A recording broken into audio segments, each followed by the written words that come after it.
Revamping seems to be Mojang's strong suit at the moment, with 1.13 updating the oceans, 1.14 updating villagers, and now 1.16 changing the whole Nether. The Nether update makes surviving in the Nether much harder, but actually allows the player to survive in the Nether by adding wood types, food sources, transportation, and a cobblestone variant.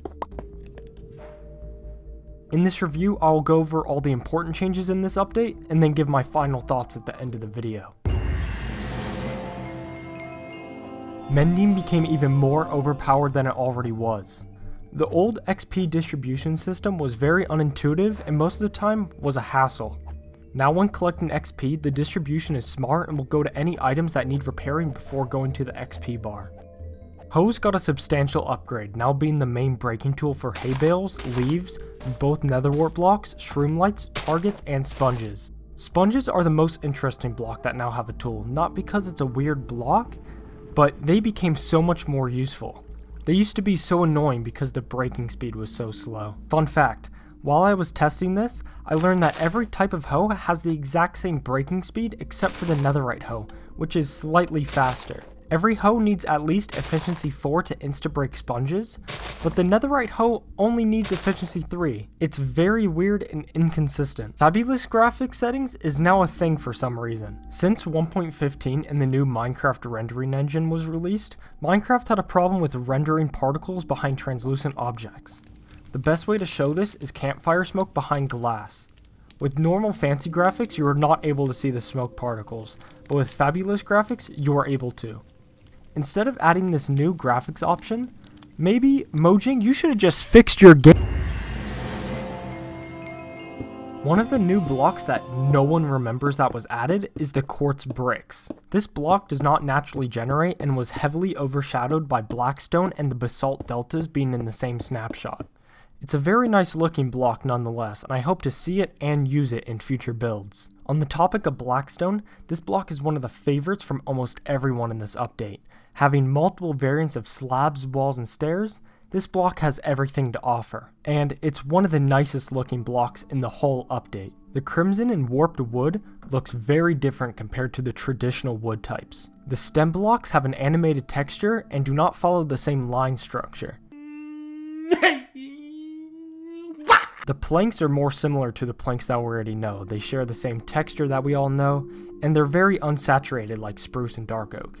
Crying Obsidian is a new light source that we can talk about. Crying Obsidian spawns with the ruin portals and can also be obtained by bartering.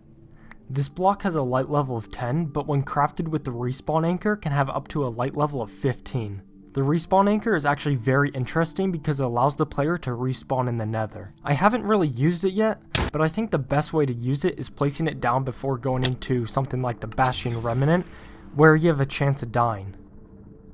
Soul Soil can be found in the Soul Sand Valleys. This block does not slow down the player when walking and is perfect when wearing the new Soul Speed enchant.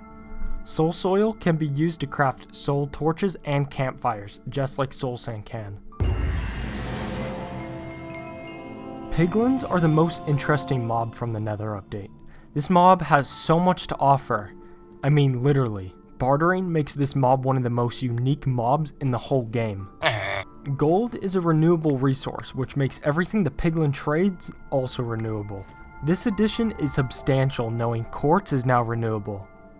So is dirt. Piglins are also extremely smart compared to other mobs. Breaking gold materials or opening containers will alert the piglins to attack, even if you're wearing gold armor. Another pig mob that was added is the hoglin. Hoglins are big pigs. Striders are passive mobs that spawn in lava. Striders are glorified lava boats, which is also shown by the advancement this boat has legs. Striders are able to breed to get baby striders, which can mount on top of the adult striders. When killed, striders drop string, which is ingenious by Mojang because you can craft the warp fungus on a stick without entering the overworld. Netherite is one of the greatest items to come from the Nether update. Having an item more powerful than diamond is still crazy to think about. Netherite is obtained by mining ancient debris low down in the Nether or finding it in Bastion Remnant chests. Either way you choose to find it, it's deadly. Netherite spawning in the world does not seem to be that rare, but the feeling that you can die in a lava pit at any moment deters me every time from going to mine some more.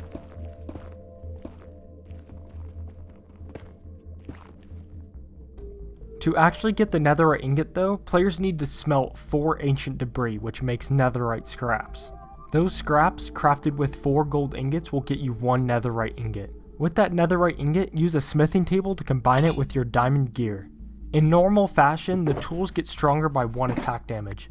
This means the swords have 8 damage, 11 with sharpness 5, and the axe does 10, 13 with sharpness 5. The armor is a bit different though. Instead of adding any armor value, it increases the armor toughness to 3 and adds a new knockback resistance to the armor. I still don't know how armor toughness really works, but it's something about stronger attacks are absorbed more than weaker attacks, or that also might be completely wrong. In the description there will be a link to the wiki on how it works if you want to read more about it. On the other hand, knockback resistance was added, and that's easy to talk about. I did some testing with no knockback to knockback 2 with a sword, and no punch to punch 2 with a bow. With no enchantments, it's a 50-50 that the player will resist all knockback and move 0 blocks, or move 1 block with the sword and 0.5 of a block with a bow. Knockback 1 and punch 1 here are the same. It's a 1 in 5 chance that the player will resist all knockback and move 0 blocks, and a 4 in 5 that the player will move 2 blocks back. With knockback 2 and punch 2, it's also 1 in 5 that the player will resist all knockback, and a 4 in 5 that the player will move 4 blocks with knockback and 3 blocks with the bow. It's really interesting to test this new armor. Usually when I'm playing with friends in PvP, I don't notice how much knockback 2 can actually fling players.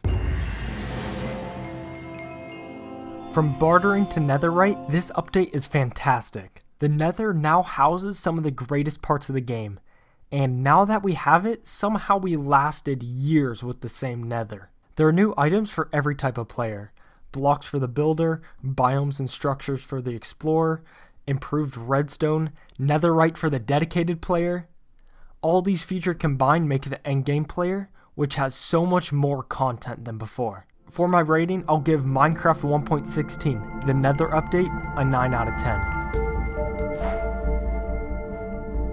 Just for reference, Update Aquatic would get a 10 out of 10. I never reviewed an update before, so that update is what I call perfect.